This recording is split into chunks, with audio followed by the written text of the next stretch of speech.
अस्सलाम वालेकुम। उम्मीद करता हूँ आप सब खैरियत से होंगे। आज की वीडियो में मैं आपको बताऊंगा हमल कैसे ठहरता है, औरत के तदरीजी निज़ाम का सेटअप कैसा है, एक तारीख से दूसरी तारीख तक के दरमियानी 28 से 30 रोज़ में से एक दिन अंडे खारिज होता है। ये अमूमन अगली मुमकिन तारीख से ठीक 14वें दिन पहले होता है। ये अंडा 12 से 24 घंटे के लिए निज़ाम तलीद में ज़िंदा रहता है, इसके बाद गिर जाता है यानी ज़ाया हो जाता है।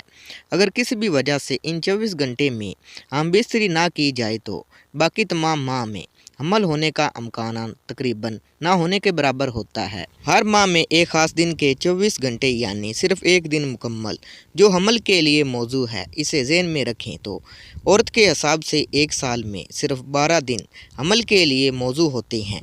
मर्द के तलीदी जरासीम जनाना निज़ाम तलीद में चंद मिनट से लेकर 5 दिन तक ज़िंदा रह सकते हैं, यानी रैम में जरासीमों की ज़्यादा से ज़्यादा उम्र 5 रोज़ है।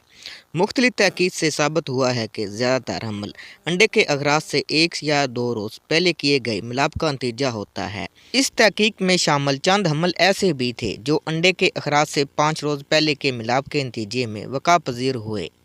जरासीम के 5 रोज़ा की ज़िंदगी में इन जरासीम ने अंदरूनी रैम की लंबाई, गर्दन, रैम और फैलोपाइन ट्यूब से अंडे दानी और अंडे से मिलाप के बाद ट्यूब के रास्ते से वापस रैम तक का सफ़र भी तय करना होता है। इस तरह ख़वातीन के अंडे खारिज होने का दिन हमेशा 100% दुरुस्तगी से मानना मुमकिन नहीं होता, इसलिए इसे भी एहतियातन मुमकिन दिन से एक दिन पहले और एक दिन बाद तक समझ लेना, यानी इस मखसूस 24 घंटे के मज़ीद 48 घंटे के अफाजती असार में ले जाएँ ताकि हमल का चांस मिस ना हो। साइंस इसका कतई वक़्त बैज़े के खराज से पहले के 12 से 36 घंटे मानती है। मर्दाना जरासीम की ज़नाना तौलीद में से 5 रोज़ की मुमकिन ज़िंदगी के पेश नज़र हमल के लिए मुफीद 3 दिन रोज़ से भी 5 दिन का फासला रखें।